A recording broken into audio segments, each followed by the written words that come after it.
Welcome, everyone. I am Corinne Estrada, founder of Communicating the Arts, and I'm delighted to launch with my team this new Q&A series, in the Arts. So it will be really a conversation with the speakers who are coming to the conference in Ottawa in October. The topic of the conference here is bridging worlds, building trust. So it's a big topic. And one of the topic which has been very popular is crisis management, how to handle internal crises, external crises, and everything which is unexpected in our organization. So maybe before we go into the topic and make the presentation of the speaker, let's see the format of this 1 hour session. Yes. So let's start with some practical information. Our session today is going to be 1 hour long, divided into. The first section is going to be a fast-paced question and answer session with 4 questions for our speakers. And audience, watch out if we have free surveys for you, so keep an eye out. Second section is where the floor is open to the audience. So please note all your questions down during the question answer session, and then later on, feel free to ask them.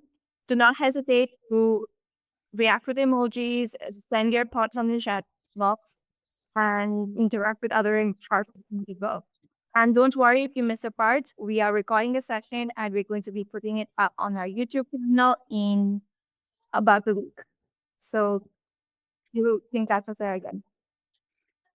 So thank you, Tanisha, for this explanation. So the first part is really dedicated to our 4 speakers, and then we will open to the floor.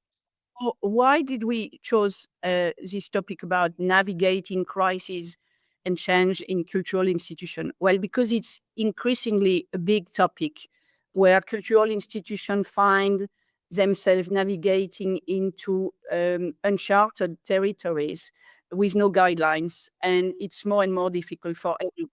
So how do cultural institutions, how do we respond when the public trust is at stake and when silence is no longer an option? So that's what we are going to discuss with the 4 speakers we have on. So I would like everybody to welcome the 4 speakers. So please, everyone say, welcome to our speaker on stage. Thank you. Thank you. Yes, we're delighted to have people from Europe with Tracy Jones from the National Gallery and 3 people from the United States. So we have a panel of different people with different background. Some of them are from the opera, like Ryan from Minnesota, and Eric is from Yogi Berra Museum and Learning Center. So 3 institutions, very different and with different crises. So we're going to see that. And Kim from the PR company, Kim from Brunswick. So the first person, I'm delighted to welcome Tracy Jones. Tracy, we've known each other for a long time now. When Tracy was first in press, Tracy has been at the National Gallery for 17 years. Correct me if I'm wrong, Tracy. Doing from external affairs, press, and now you are head of communication. So you will talk about how you manage media fallout in your presentation. Yeah. Yes. Yes, we will go next to each one. The next one is Ryan. Ryan is president and general director of the Minneapolis Opera. Been there for 10 years. And he will talk about how he managed the political turmoil in the middle of a national crisis. The next one is Eric. Eric Longo is interim director of the Yogi Berra Museum and Learning Center, which is a museum dedicated to baseball and located in the New Jersey. So another example of transition, leadership transition. And the last one is Kim Mitchell, who's been for 19 years at MoMA. So I think you've seen many different crises, many types of crises. And now you are for the past 8 years, you're now at Brunswick. And yes, you are running the crisis and prepare crisis with your clients. So let's start with the first one. And we're going to ask the first question. But before we go to the first question, we want to ask our audience to online to answer the survey. What type of crisis have you had to handle in your organization? Is it internal, external, or both? Please feel free to share your feedback on the chat. And we have 30 seconds. We also have the poll that's up there, which will be launched. Please feel free to interact with it.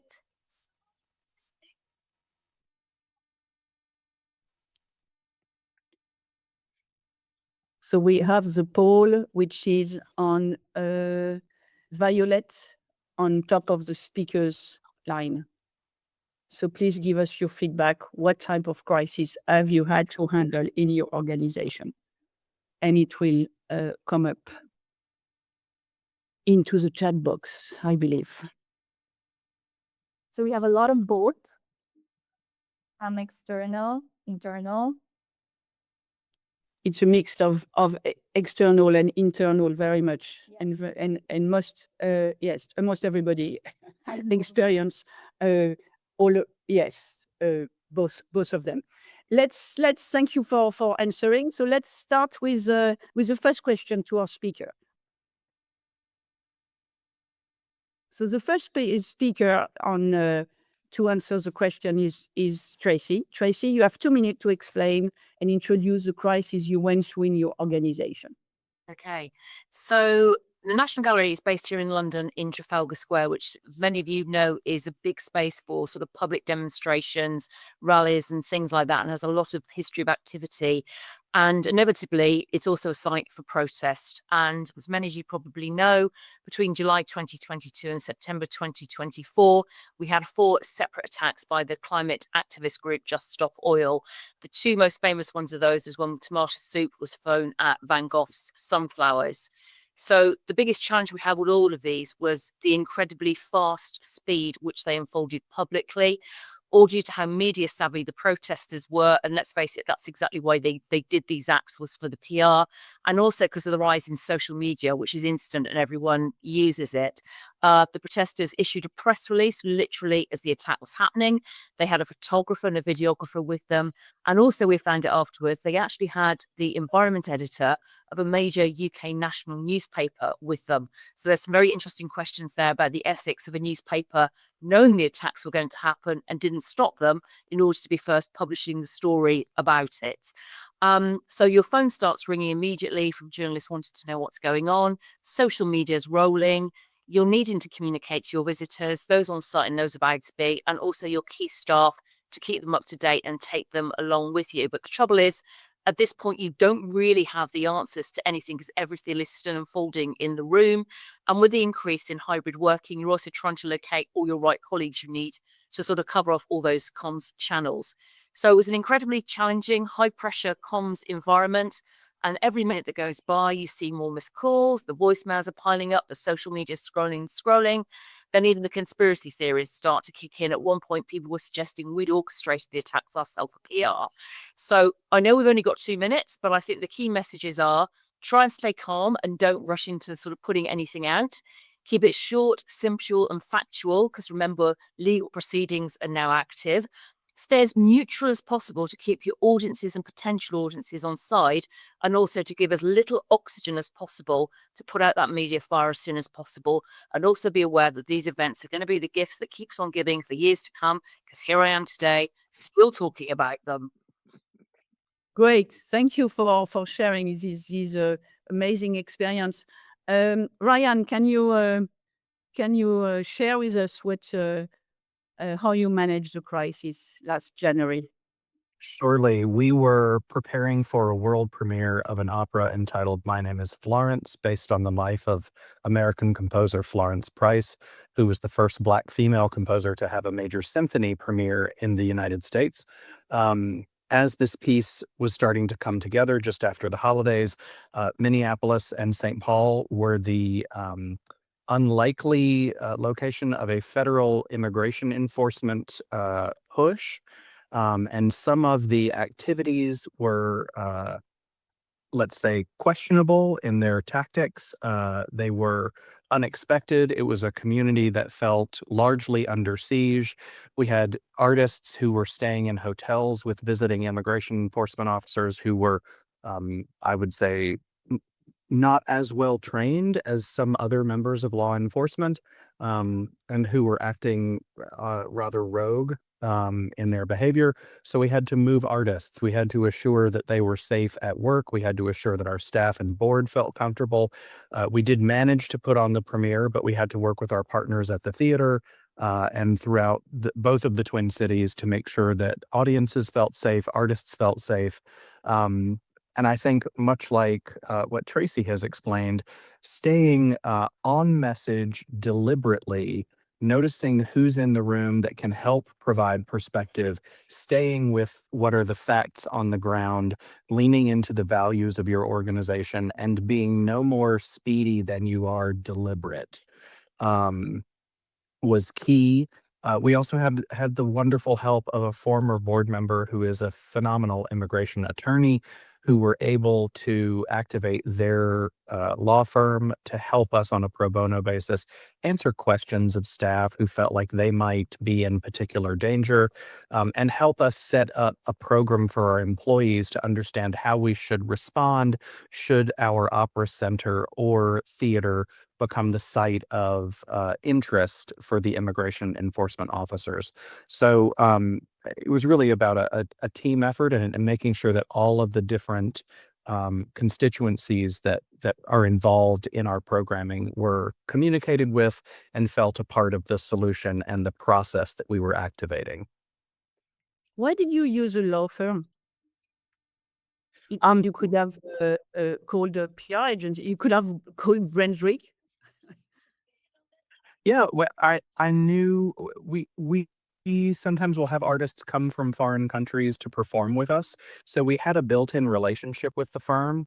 And as I said, one of the representatives had served on our board, so we had a high level of trust, and they knew our organization intimately, so it was an easy phone call to make. Good, good. Thank you. Eric, can you talk about the leadership, we said transition, but kind of crisis as well that you went through? Sure. I'll talk in general terms, but as a professional interim executive, I think a useful entry point into the topic of crisis management is leadership transitions and succession planning, or more often than not, the lack of it.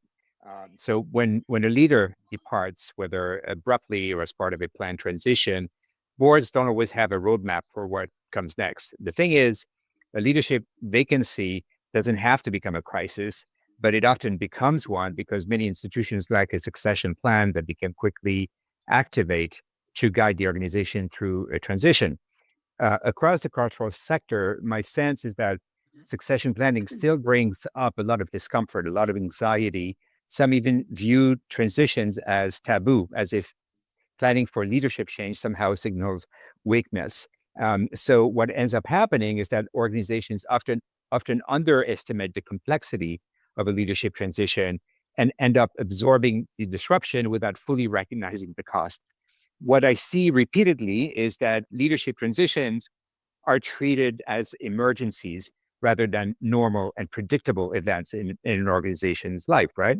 So boards that are uncomfortable with uncertainty, most of them, unprepared, many of them, or reluctant to address, leadership vulnerabilities, can find themselves reacting in real time instead of responding strategically. They're caught flat-footed, essentially. In doing so, they often create instability that could have been avoided in the first place. So at its core, I believe that succession planning is really about organizational resilience. Strong plans carry roles, they clarify roles, they preserve institutional knowledge, which is super important to support continuity, They enable organizations to navigate both expected and unexpected challenges with confidence and minimal disruption.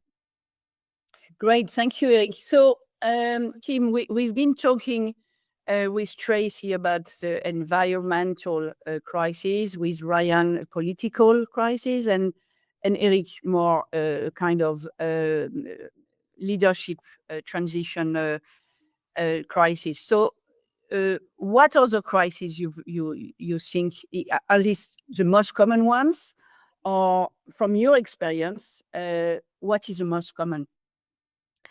Well, it's a long list, Corinne, and it generally falls into the buckets of physical, legal, or ethical crises. And these are just some of the things that have, crossed our path in recent years, and I'm sure there'll be more to come.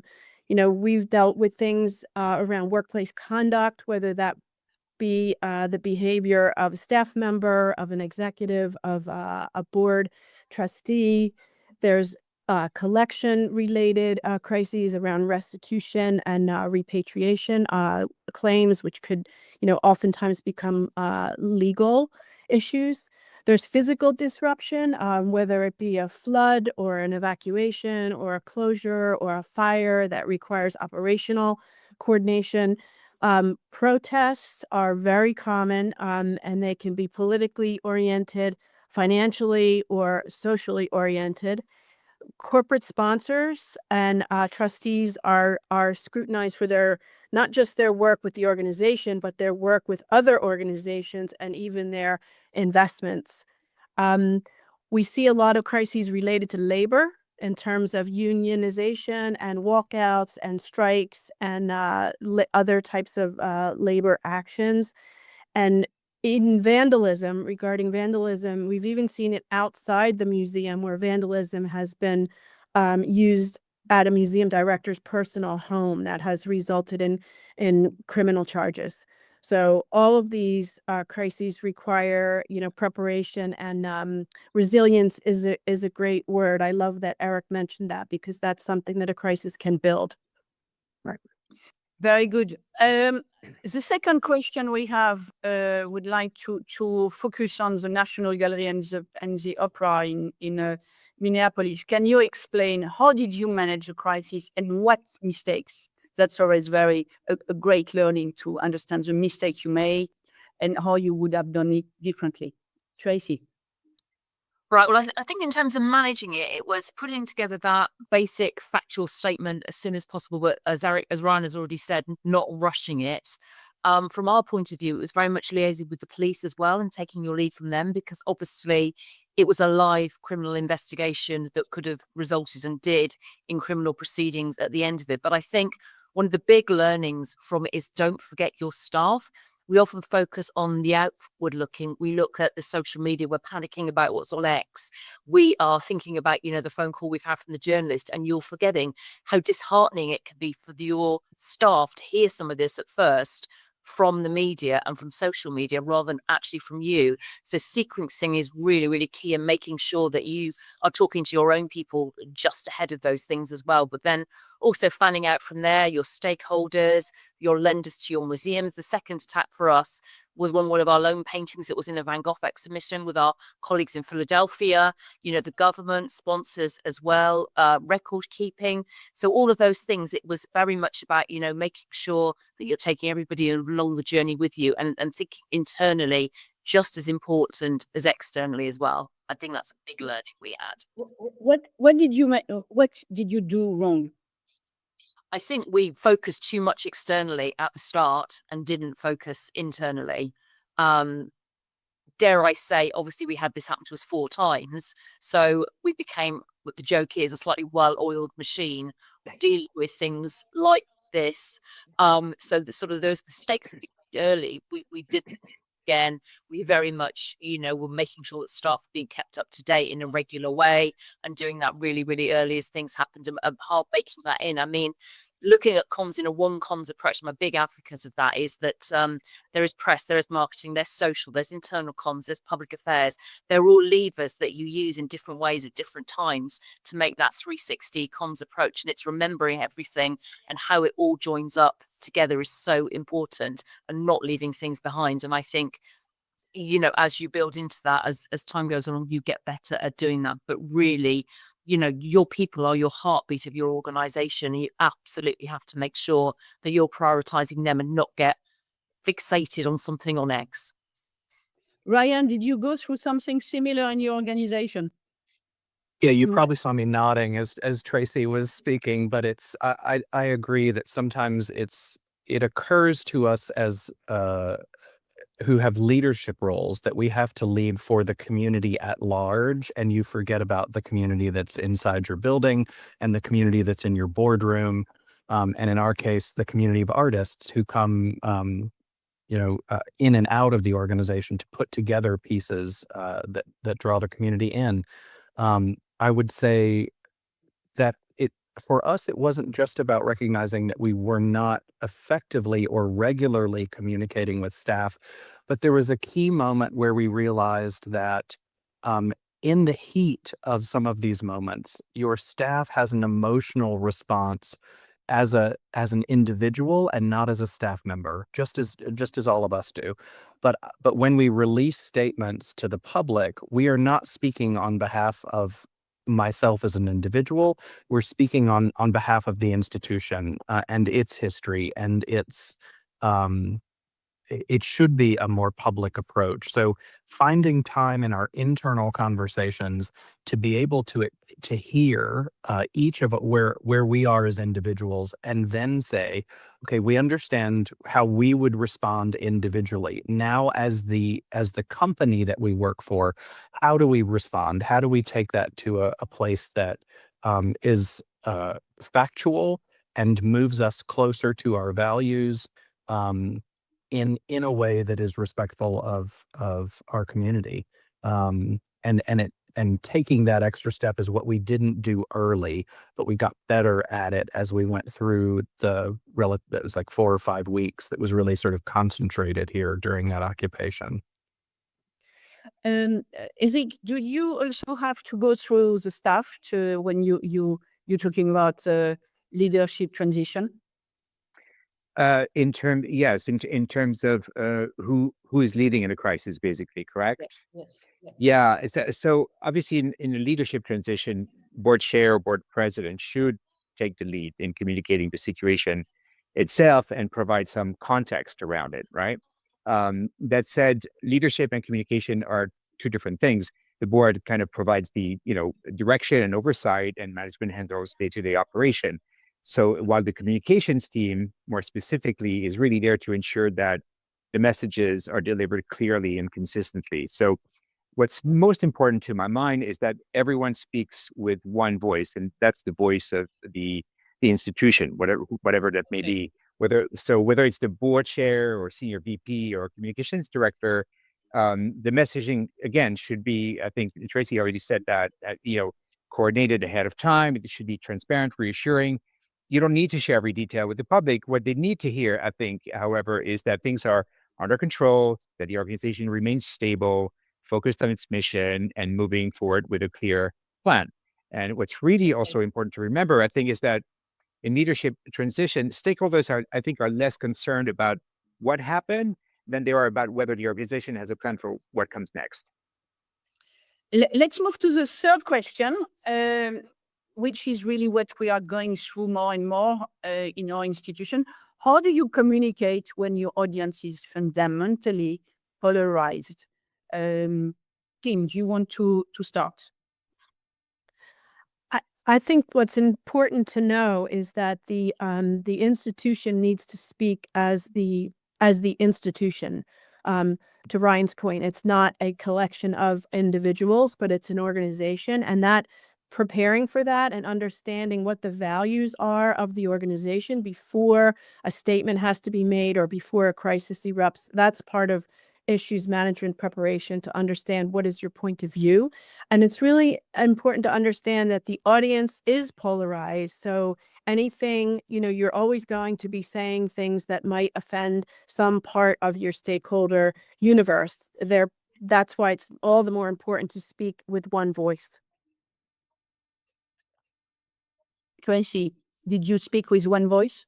Yes, we did, and I think our situation it was really tricky because climate activism is a really febrile and polarizing subject, and how we tried to deal with it was to try to stay as neutral as possible, because if you outright condemn it, you alienate part of your audience and part of your team as well.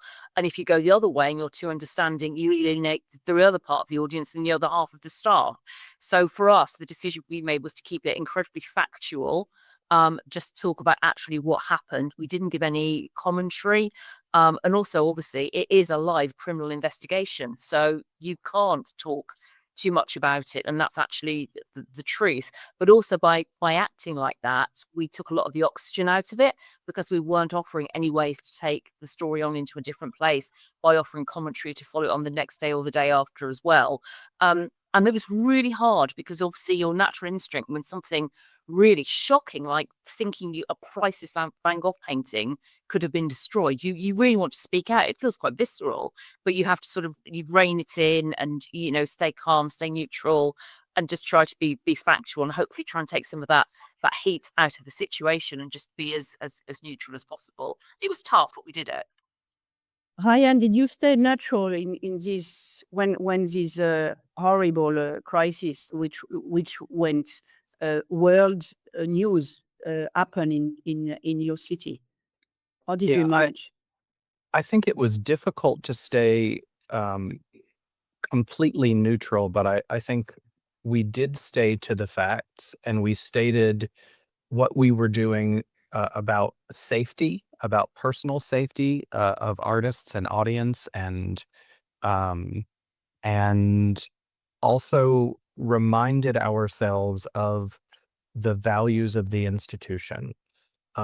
So there are things you can stand for, and while you can't, I think, find the nuance in some of we don't have enough time to describe nuance all of the time in fast-paced communication. But what we do have is to say this is what we're relying on, and we are taking into consideration, the feedback from members of our community at all times.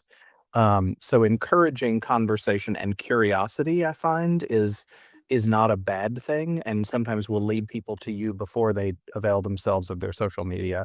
And other times, there's just no way around that. So just to come back to what Kim said about having one voice, who is leading the crisis and who is talking with that one voice? Is it the board, the director of communication? Is it you as the director of the institution? Who is in charge? Ryan, do you want to start? Tracy's in charge. That's what I would say. I would have great confidence if she were on my team. I have a wonderful staff here as well. No, I think it is my job to rely on those with particular experience. My training isn't in communications, other than the work that I've done on the job for 15 years. Um, but I think, if there has to be an arbiter of a decision, most people will look to the director. And it's my job to make sure that I have the support of our board and the support of our team to do that. Sometimes the decisions are not easy. They are never quite black and white. And so it will come to me at some point to say, we need you to make a call on this. But I most of the time will have a pretty good understanding, because the director of our communications staff does have that training and is as deliberate and thoughtful as we hope they would be, which is why I would say Tracy's in charge. Could I add to that, Corinne? I do feel that the crises are an ideal opportunity for communications to take a leadership role, not to be the ultimate decision maker, but to play a very active role in convening and gathering the facts and discussing how the values will be received, because communicators are both internal and external, so they can feed in from what the media are saying or outside stakeholders as well as internal. So I feel like there's always a role for the communications leader to step up. Tracy, did you agree with? Yes, we come back to you, Eric. But I want to know if you agreed with your director. Yeah, absolutely. I mean, it's about having that internal trust. So it all starts a long time before of that synergy and the internal culture you have within the organization, I would say. So during all this happening to us, there was a great relationship internally that the communications was taken seriously and you were listened to and you have the debate and you worked together on it. But it was that trust between people within the organization was already there, so that when this moment came, your recommendations are heard and taken on board. And I think that's all to do what, like Ryan says, that is, it's that internal culture of the organization. Yeah. Eric. Yeah, I just wanted to comment on what Kim just said about the communications team kind of leading the charge in a time of crisis.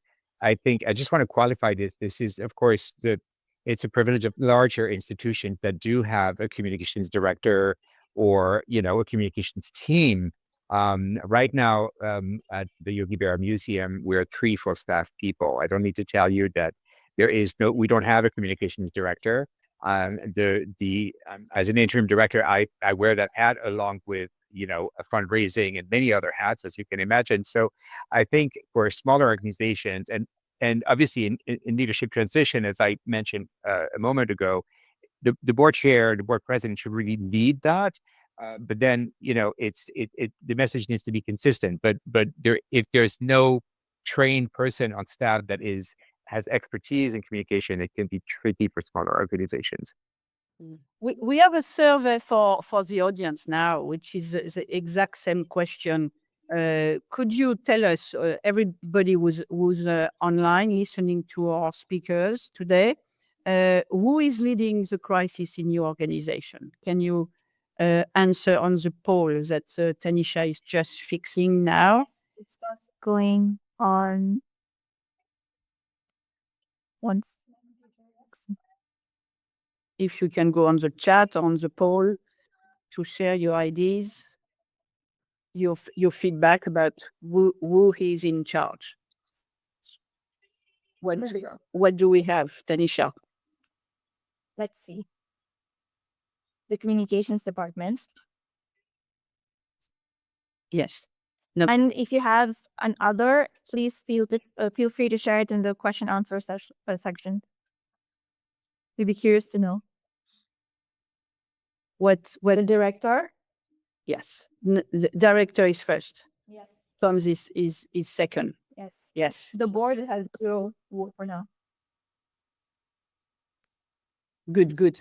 Okay, great. Thank you very much. So now we're going to open the discussion to the floor and really to ask you to come back to question to our amazing 4 speakers and give feedback and ask them question, because that's your turn to really share with us. So we have a chat box where we can We have the question answer section, which is right next to the chat box. If you click on that, you do question answered. Please feel free to put in all your questions that you have in there. So Kim, do you want to start question to Tracy, Ryan, and Eric? I have one for Kim, actually. Could I do that? Yes, I'm yes. curious. I'm curious if there's if you've had so many different experiences of different kinds of crisis that you've faced, but is there one that you always hope you don't have to deal with? Is there an area that is your least favorite? Good question.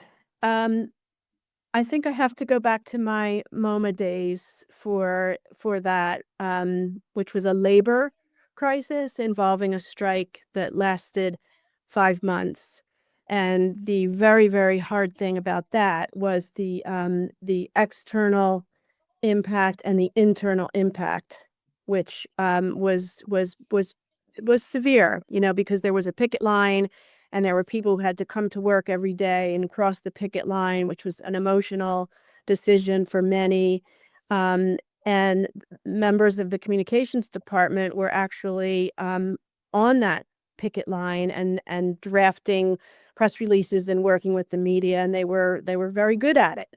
So I think that is it was an emotional challenge as well as a professional challenge in terms of how to handle it. And then when artists get involved in a labor, action like that, that adds another element of tension that makes it hard for the organization. But I had a question for Tracy, actually, if you don't mind, Corinne. Absolutely. Please engage with everyone. Given that the media accompanied the activists to get the story on the vandalism, did the museum did you do any follow-up with that media outlet about their did. behavior? Yeah, we did. We raised it with them that evening. They said because it was climate activism, it was a legitimate story and they were there in a legitimate way to report on it.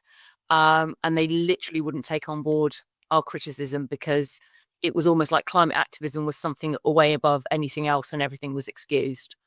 We pulled our advertising for a while, then went back eventually. But it was very interesting because it's a very ethical question to me, because if you knew that was going to happen and you stood there and watched it in order to get an exclusive, I think that's reprehensible personally. And I wouldn't be able to do it myself. But this is this strange thing about this. It's seen as acceptable. Yeah, it was very interesting conversations back and forth with that particular media outlet, let's just say. And obviously you can tell I'm clearly not telling you what the media outlet was. But you can WhatsApp me later, Kim. Yes, I've heard that happening in the US too, about media accompanying protests and activism. So to tactic. We also have a few questions coming in for the speakers. The first one is, based on your experience with institutional crisis, what lessons, systems have you applied to support staff resilience, particularly when political attacks can be very personal? The floor is in. They are very personal, and even within an organization where we live and work together daily, the nuances of individual constituents, personal belief systems, don't always interact seamlessly with their colleagues. So we have taken on actually this previous production. We also in the Twin Cities have had to deal with a school shooting within the last few months, which is a particular joy of our country's existence. And so we brought in a resilience counselor for artists and staff on that production because the production dealt with gun violence. And so I think we are aware when there might be opportunities that could be triggering or emotionally difficult, more difficult than regularly interacting with our work. We try and make accommodations. We also will remind people on a regular basis when we do have either board members who are affiliated with legal resources or mental health resources, who are those people who are available to us as a community, so that people don't feel like they're struggling to figure out how they can get help when they need it. Thank you. Another one is, what is your advice in managing the speed of comms now? In a crisis, you need to be considerate, but social media can take off. Considerate, but social media can take off in minutes. How do you balance both of these things? Kim, Tracy? I think it's about not rushing in, that there is a temptation to dive in immediately because you feel the pressure to respond, but you can honestly make things worse if you do that. You need time to gather your breath, to take pause, think what it is before you respond, particularly if it moves so fast you don't actually know what's going on anyway. Like as I said to you, in an era of hybrid working, you may not even be in the building when something is happening, and you have to find out what is actually going on to be able to get back to people. I mean, in the most very basic, I mean, it wasn't with social, it was for press inquiries. For that first sort of 20 minutes or so, as our phones were going mad, we just kept saying to people, email our press inbox, because then we had a record there in front of us of everything everybody was asking, and we got back to them with the same response. We had a paper trail. We made sure everybody had been responded to, but we did it in a very cool and calm way. If you start talking to people on the phone or answering social media, you're all going to go off in different directions. There's a slightly different answer each time. People will pick up on things. You've given it more oxygen, then it's rolling for days. So it is trying to be brave and just taking that time to pause, think, get your ducks in a row, cross the I's, dot the T's, and just then get on with it. Thank you. Here's one for Kim. There's a question from Courtney. That is, my organization has employees across multiple locations and often in the field. What communications channels do you use or recommend for ensuring employees are notified timely? Could you say that last part again? To ensure employees are notified timely. What channels do you channels. recommend? Well, I think probably email is the right channel. However, everybody should consider that internal is external. So any email that goes out to staff could easily be forwarded to media. So it should have all the same, consideration of what would go into a media statement. And then there's also a paper trail, because not everybody is at their desk at the same time. So I think, having a written communication that people can refer back to is probably the most prudent way to incorporate different territories and different time zones. Tanisha, do we have other questions from the floor? Yes. Catching up. What do you do when your organization faces massive misinformation in social media and websites? So it becomes difficult for the general public to know what is true and what is not. Tracy? I think from our point of view, the sort of the policy we take is, if somebody is asking us a question and something is blatantly incorrect, then we would answer that question and put it right. If people are just screaming into cyberspace, then we just don't engage with it. Don't feed the trolls, as they say.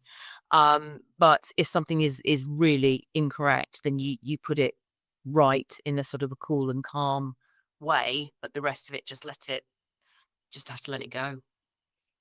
Yeah, I agree with that. And also with social, we generally recommend about not diving into the comments and responding in the comments. But if there is going to be a response, that it's a post from the organization.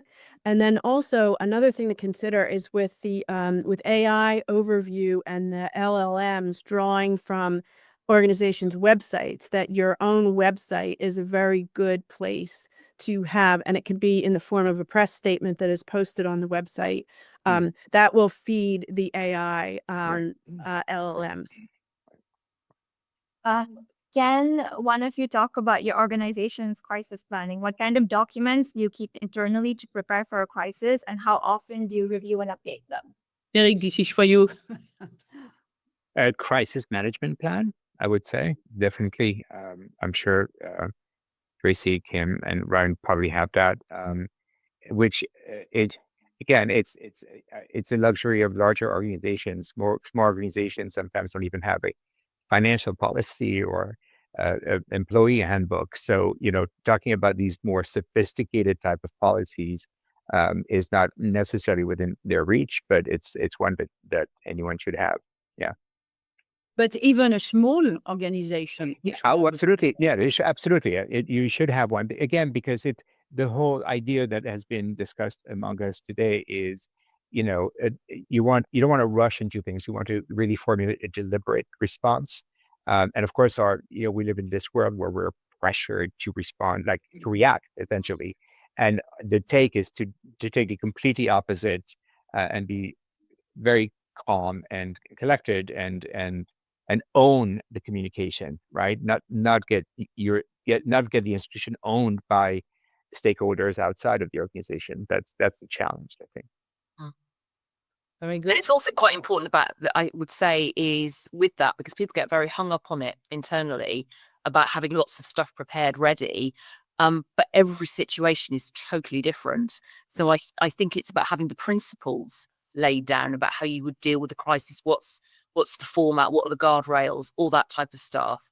But not having dozens and dozens of multiple template statements with insert gap here, because nothing is ever going to be that. But if you know the principles when you need to write it on, then that's really important as well. But not getting hung up on that, trying to prep absolutely every eventuality, because you'll never manage it. Something so left field will happen. Ryan and Kim, would you boycott a newspaper like Tracy did with The Guardian if you have to? Boycott? You mean with the advertising, or do you mean with? Can you remind, Tracy, can you remind what you decided to do with The Guardian? We didn't do some advertising for a while, and we sort of made our thoughts felt with them. But you know, you have to move on, have relationships with these people further down the track. Exactly. So, yes, I think so you can't avoid having the difficult conversation, because it avoiding it leads them to understand that there is no consequence, or that there might not be a consequence in future that involves the relationship as a whole. And so you have to figure out how you're going to speak to that. Whether or not you decide to take any particular action, you have to judge that in the moment. I think that decision was probably very well considered, and I would have made the same decision. We haven't had quite that same circumstance because every situation is so different. But we would have absolutely had the conversation. We likely would have had the conversation with leadership and ownership of the local paper. Here's another question. What would you do and how would you navigate a crisis that is internal and then turns external? Often with tight-knit artistic communities, when something happens internally, it can become external as the community starts gossiping and information gets out. What would be your strategy in diffusing a crisis like that? I think it's the same process, whether the audience is internal or external. Is, kind of gathering the facts, understanding what the situation is, thinking about who needs to know about, the organization's point of view on the crisis, and then being prepared if something starts internally, but has a high, kind of like propensity to go external, to start getting ready for that, to have, reactive statements in your back pocket if the media should come calling. Because I think, the internal audiences are, in some ways, the biggest advocates of an organization, but can also be the biggest critics because they know a lot about the internal workings of the organization. So they can be very effective if they go to media with a story that is an internal story. And that happens quite a bit. Another question, I think this is more for Tracy. Museums are inherently not neutral. How do you reconcile staying neutral in your response approach? Does neutral risk reading as position itself? I think we're in a quite unique position. We in the UK, we're what's known as an arm's length government body. So we are partially funded by the UK government. So with that in mind, there is an inherent responsibility on us to remain quite neutral in certain situations because of that responsibility of how we're funded and established.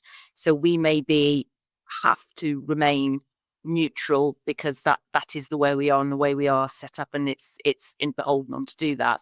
Many other museums don't have that structure behind them that they have to do that, but with the National Gallery, we are non-arm's length, we're non-political, we cannot get involved in those conversations, and we have to be neutral. I would can I add to that, Corinne? Yes. We Brunswick just completed this study that's actually going to be presented at in Ottawa in the fall, that's about trust and influence.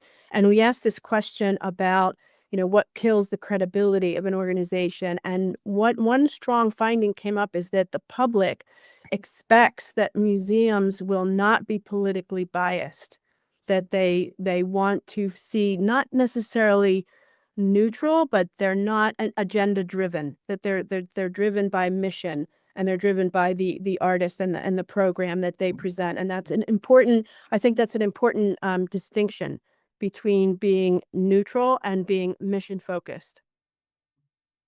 Yes, that's very interesting because, for example, when there was a terrorist attempt in Paris, a lot of museum were the center to meet and to share the values. So I remember the Museum of Fine Arts in Montreal took a statement and said very honestly they were totally against it.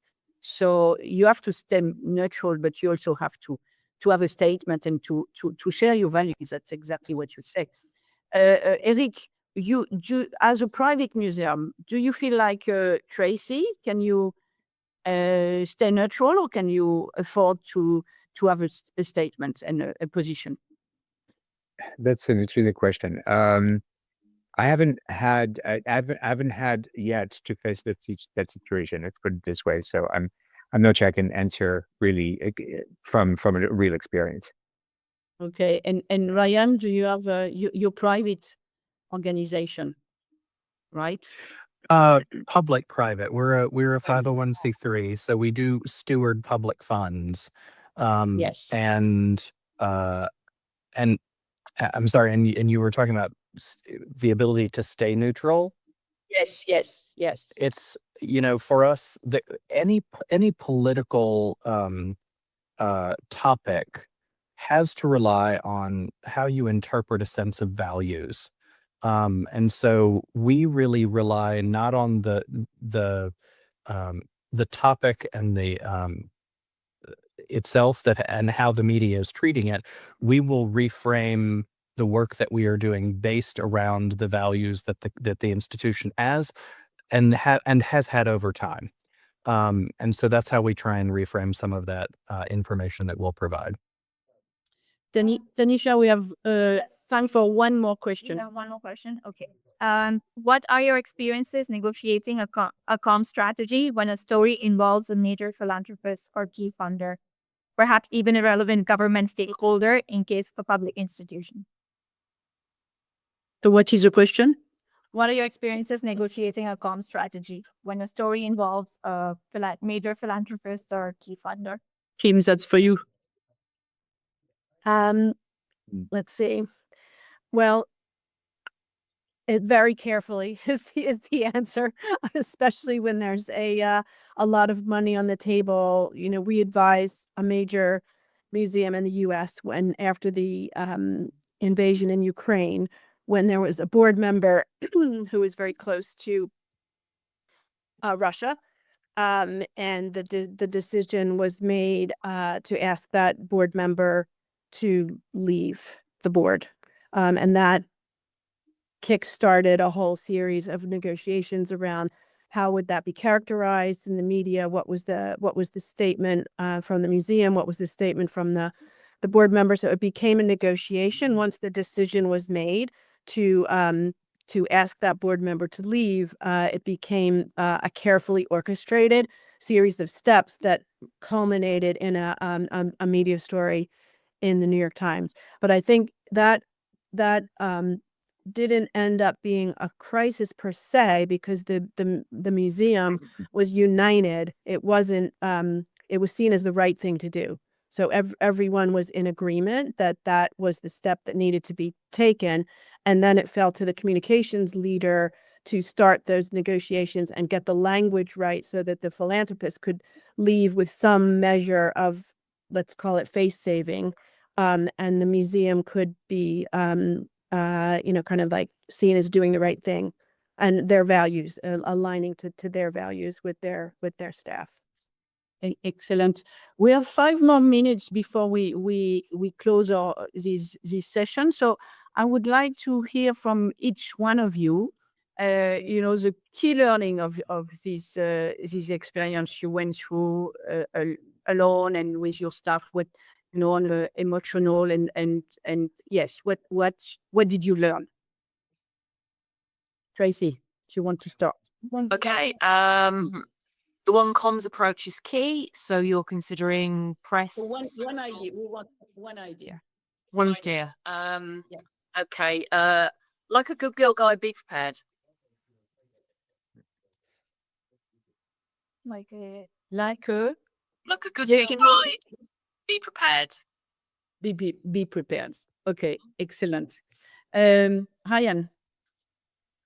I would say be aware as you are crafting your decisions who is in the room and who is not in the room. Okay. You may need some of those folks who are not in the room. Focus on who's around you to build your message accordingly. Yes. Very good. Eric. So the lesson for me for leadership transition is that they should be managed as a governance process, not as an emergency response. The goal, as it's been said today, is not to move fast, but to move deliberately. And the best time to plan for a leadership transition is before anyone thinks you even need one. So what is the key idea? The key idea again is preparation, is not being to avoid being caught flat-footed. Excellent. Kim, do you want to conclude? Yes. I'd say keep your emotions in control, which involves discipline, and be the steady pair of hands that your organization needs when everyone around you may be freaking out. You can't freak out. Yes, yes. And I would say maybe something which come back quite often between the four of you is don't rush, take pause, be silent, and before you just answer. So that will be maybe my conclusion. Thank you so much to everyone. That was a very dynamic panel. So yes, no, I think it was very insightful to hear from different perspectives.